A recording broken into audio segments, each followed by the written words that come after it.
Apple Card is the credit card created by Apple. You earn 3% daily cash back up front when you use it to buy a new iPhone 15, AirPods, or any products at Apple. And you can automatically grow your daily cash at 4.15% annual percentage yield when you open a high-yield savings account. Apply for Apple Card in the Wallet app on iPhone. Apple Card subject to credit approval. Savings is available to Apple Card owners subject to eligibility. Savings accounts by Goldman Sachs Bank USA, member FDIC. Terms apply. In sports, the scoreboard doesn't tell the full story, but Netflix does. Stories about dads who happen to be world-class quarterbacks and a battle for the heart, soul, and direction of the multi-billion-dollar business of F1. Whether you're a diehard fan or you're brand new, Netflix has the stories for every type of fan. You can watch these incredible sports stories like Quarterback, F1 Drive to Survive, Untold, and many more now on Netflix.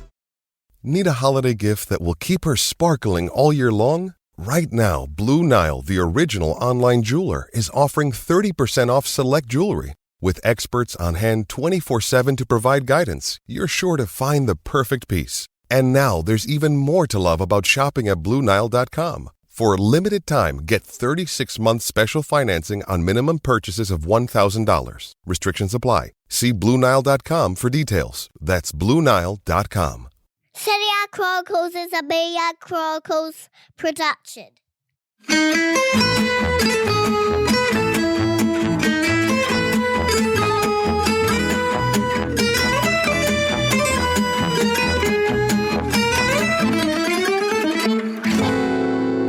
Hello and welcome to the Serie A Chronicles Q&A episode with me, Mina Rizuki, and of course, Nikki Bandini. How are you, Nikki?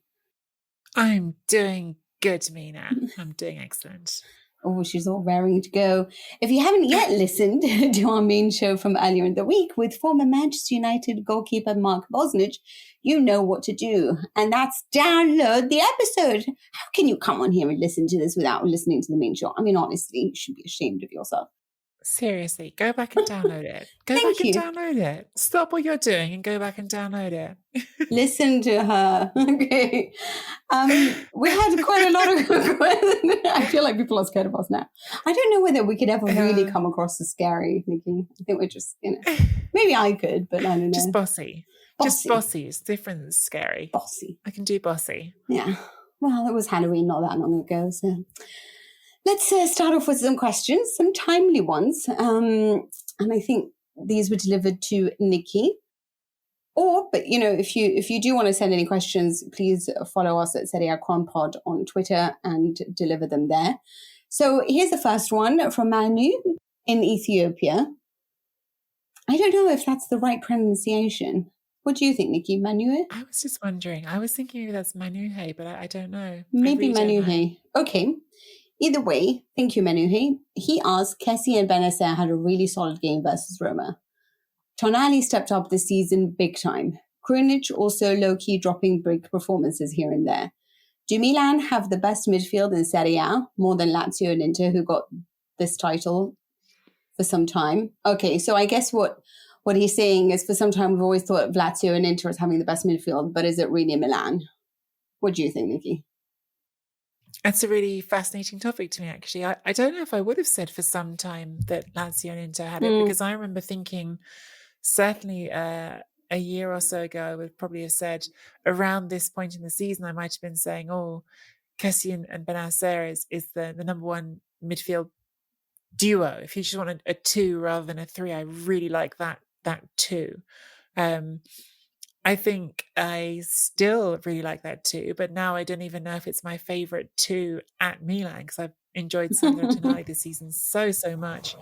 And I think that what's nice about it actually is the variety that they give you, because they are all different players. They all have different nuances to their game. I know everyone put this etiquetta, this sort of label of the next Pirlo on Sandro Tonali, and that really isn't his game at all, but I do think he brings a range with his passing that is something different to what Bennacer and Kessie do. So it's a really nice set of options for Pioli. Is it the best in Serie A? I mean, Inter certainly are really strong in that department. Obviously, Nicola Barella has taken leaps and strides forward. And I think that Brozovic has gone from being a player who I used to think of as quite intermittent to being perhaps the best organizer of play in Serie A, to being one that I really trust to run a game, which I'm not sure that I think there are lots of people who do that really well in Serie A right now. Having said that, I also really like this Napoli midfield three as well this season. I think Anguissa has just changed the recipe a little bit, because you had Zielinski and Fabian Ruiz, who are both really great ball players, but they were maybe a bit too similar in ways at times. They were maybe a bit too much the same sort of approach to the game, whereas Anguissa stepping into that mix with two ball players and being someone who will dribble, who will run the ball from deep, has given them such a different feel, has given them such a different, such a different mood. I love that. I love when I see midfields that are made up of different components that come together. And that three right now feels like it's really clicked together very nicely. But Milan is right up there. And I think if you pushed me on it, I think if you really said that you've got to pick one, I think I probably would pick that Milan combination is my favorite. But I think there's some competition this year for sure.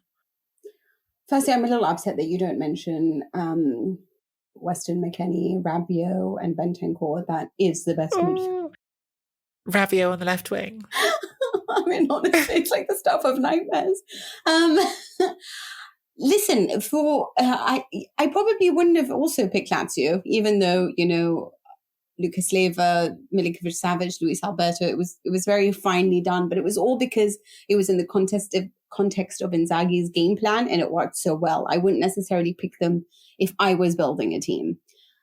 But I would have certainly picked at the time Sensi and Barella when they first arrived at Inter. I was obsessed with them, and then having them alongside Brozovic, for me, there was just so much of interest there. You had a box-to-box, you had a guy who knew how to control the ball, Brozovic who can do a little bit of everything, and they enhanced themselves even further at the time. Obviously, Sensi has always been injured with Eriksen, and there was just so much more unpredictability with him playing there as well.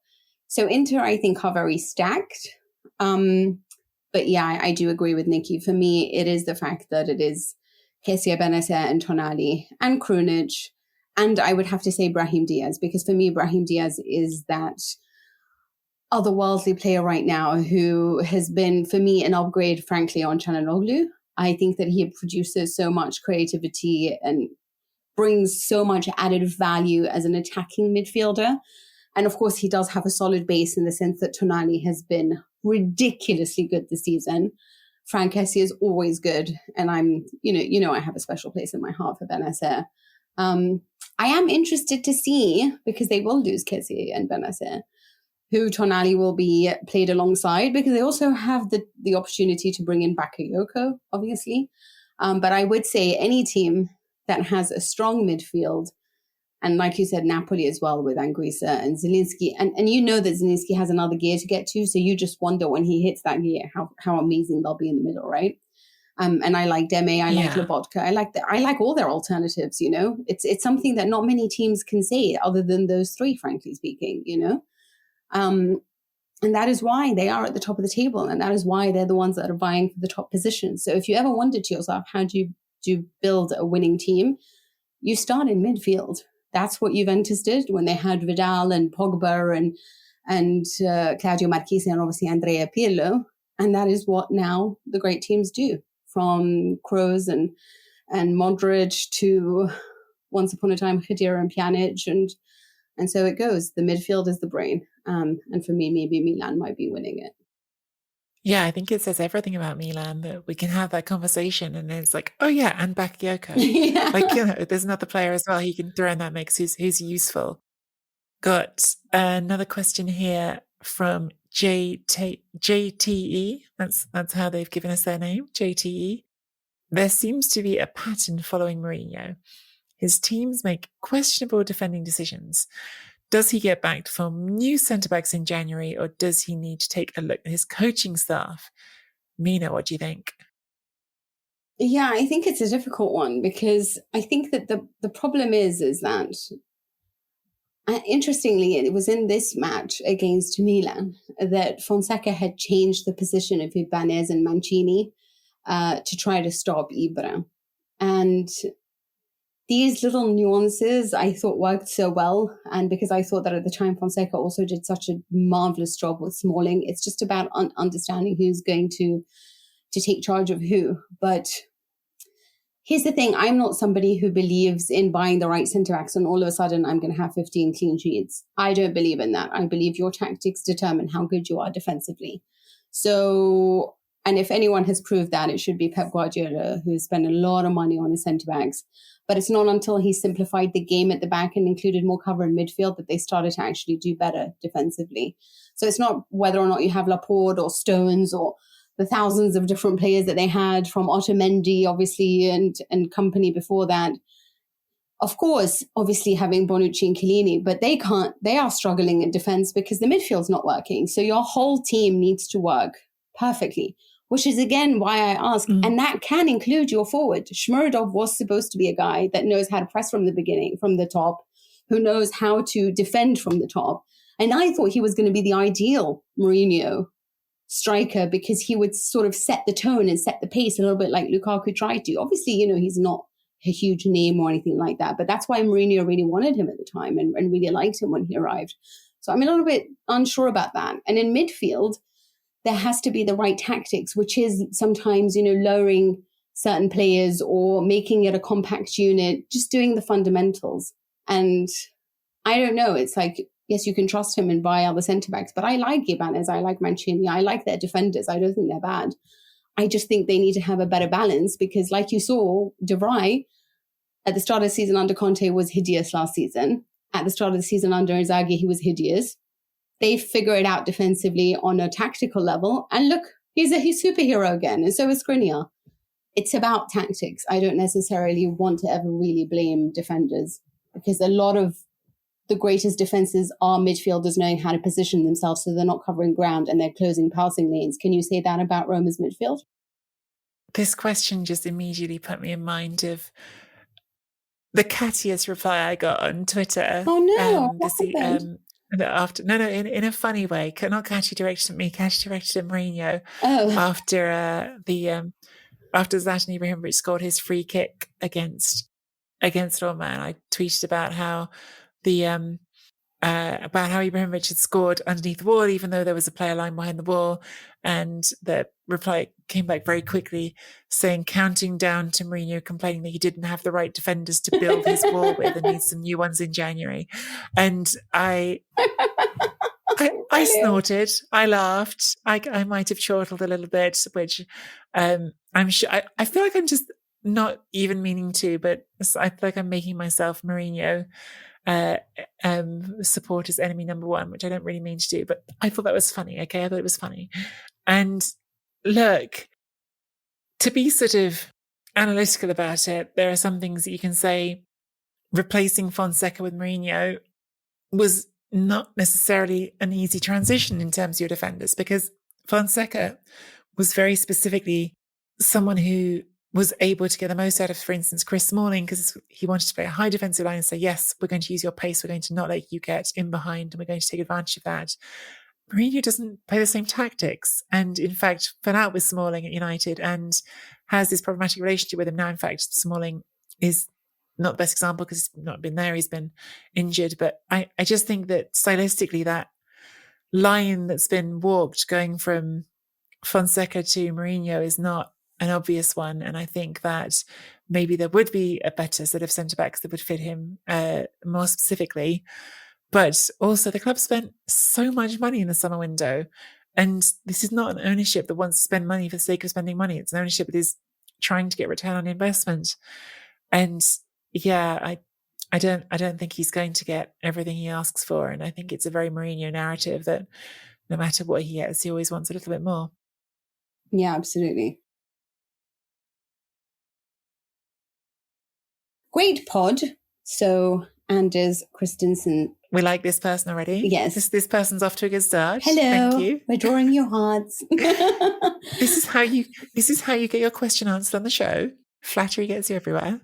I was at the basically we just could be so easily bought with compliments. It's ridiculous. Exactly. Great pod. I was at the Olimpico last night and watched Roma-Napoli. Oh, you're so lucky. Anguissa looks amazing. You've spoken fondly about him. What's his story? Do you like him, Nikki? Yeah, I'm a big fan of his. His story, he is, I don't know how much story you need. He's obviously a Cameroonian footballer who came to Europe initially through Stade Rennes. Their youth system, played at Marseille, went to Fulham when they were in the Premier League. They got relegated. He went on loan to Villarreal. They came back up. He went back to Fulham. And now Fulham, obviously going back down, he's moved on to Napoli. I think it's an absolute bargain that they've got him on because it's a loan deal. I think the diritto, the right to buy, is set at like 15 million euros. He's still a young footballer. How old is he? Oh, I can't do the maths in my head. He's 1995. So that makes him 25, 26. Yeah, he's 26, young enough to 26. have a lot of football, a lot of growth left in front of him. We were actually just talking about him with reference to the best midfields. In terms of who he is as a footballer, he's someone who is quite unusual, I think, in football, certainly in this era, because when we think about players who can dribble the ball, we think about attackers, we think about wingers, we think about players who tend to line up in quite advanced positions, are the ones that get that license and get to take on their man and beat a man. I don't often, or at least I certainly can't call to mind very quickly, players who line up as he does in often quite deep positions, who are both able to and given license to take on a man. Because of course it's dangerous to do that further back on the pitch, but he's very, very talented in the dribble. That's really the thing that marks him apart for me. And I suppose the other thing I would want to say in response to this question is, if you don't know his story, don't feel bad about that, because even Luciano Spalletti said that actually when he first saw Anguissa in his team, he said, I didn't know a thing about him. It was someone that the ownership had brought him, and he was like, okay, here's this footballer, and turns out they get on quite well. Well, I think that to those who don't follow Italian football, we have sporting directors and we have coaches. We don't have managers. And so you ask for certain skills and they go out and buy that player. And they bought him Anguissa. So to those, firstly, there's a beautiful article that you should probably read if you want to follow him, which is on The Athletic. It is a paywall behind it, but it was at the time written by their Fulham correspondent, Peter Butzler. And he goes into a full story. I mean, it is really honestly like 3,000 words about everything, how he started at Cameroon. But one interesting thing is that Marseille, a scout for Marseille, went a lot and scouted in Africa, including in Cameroon, that is hosting the Africa Cup of Nations this year. So that's going to be interesting. And he said that he spotted him. And at the time, he had so much skill and interest. And he comes from a quite close family, much like a lot of great players. And I think having a strong family set up behind you is quite important for youngsters when they're trying to figure their way through. But they really wanted him to focus on his education. He wanted to play ball. And his mom was really against it at the time. But he went ahead and got his dream, played, and thrilled. And Marseille scouts spotted him and decided to do a test on him, which is, give him a little bit of a piece of advice and see if he followed it, and to see basically whether or not he's coachable, whether or not he'll listen to instructions. And he said, he was so fantastic on the ball, but often he didn't really provide much. He just sort of stood on the pitch. So he said to him, I'd like to see more from you when you lose possession as a team. What are you going to do about it? And he said the next time you watched him, he was everywhere, trying to win back possession, trying to control the ball, making the right runs. And the fact is that he only had to say one thing to him, and already it changed the player. And so he realized, actually, this kid has a lot. Eventually, he moved to Rennes, and they didn't have the time to really bring him up to speed on a tactical level. It's very different, obviously, when you've reached Europe, and they didn't have the right moment to really invest in him. But eventually, he obviously trained with Marcelo Bielsa. And Bielsa's number 2, Passy, is the one who made him play as a number 6. and realized that really that was probably his best decision, because he was so clever in as a defensive midfielder, so clean with his passing, so intelligent in carrying the ball forward, but also so understanding of which positions to take up, to stop the opponent, to neutralize their strengths, how to help the team. And he was so eager to learn, always asking questions, always trying to figure out a way of producing the best. And then, like Nikki said, eventually went to Fulham, was a success. And at the end of the day, he arrived at Napoli and his dreams are huge. He wants to play for the best. But the difference, the thing that makes him so different to all the other players, and I want to say that, is that he really feels grateful for the opportunity of living his dream. And I feel that sometimes you feel with certain players that they are good at it, and so they play football, that it was sort of a chance to make it or make money. But for Anguissa, it was really his life's dream. I mean, his family didn't want him to do it. Those around him were like, oh, are you sure about this? And he was like, yes, this is all I want to do. And he followed it through and tried the best that he could do all the time to get there. And I think this is what stands him out. And interestingly enough, Antonio Conceição, who is the Cameroonian coach of the national team, was saying, you just have certain people in the dressing room that they make a difference. And actually, they also said that about him when he was in Spain. We should mention he also was there at Villarreal, and his reputation preceded him because he was a great player as well as being an excellent person. What he brings to a dressing room, how he holds it together. He's so loyal. He's so always, if he gives you his word, like he did with Rudy Garcia, then he won't go back on it. And so he protects everyone around him. He will give you everything he has. And if there's anyone in the world that you want to root for as a football player, after reading those articles about him and having to cover him for another podcast I did, I'm a little madly in love with Anguissa now, and I hope that he wins everything. So, which puts me at odds because I love Milan too now, and I don't know who I'm supporting. Mina's supporting Inter, Napoli, Milan. Yeah. I just love individual stories, and that's why we love the sport. Absolutely. Absolutely. That's a really well told story. I wish I'd asked you that question to start off with, Mina. You had a much better answer than I did. That was great. But that is all we've got for you on this edition of Chronicles Q&A. We hope you enjoyed it. Do keep your questions coming in on Twitter at Serie A Cronpot with the hashtag Chronicles Q&A. Find us on Twitter at Mina Rizuki, at Nikki Bandini. Links to all Serie A Chronicles social media in the show notes.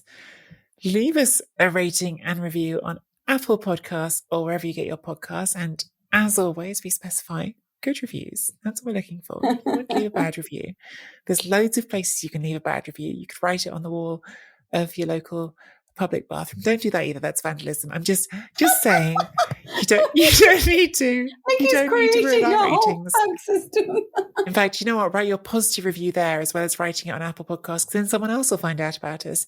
Consider supporting the show at serieachronicles.com/supporter. And we will see you next week.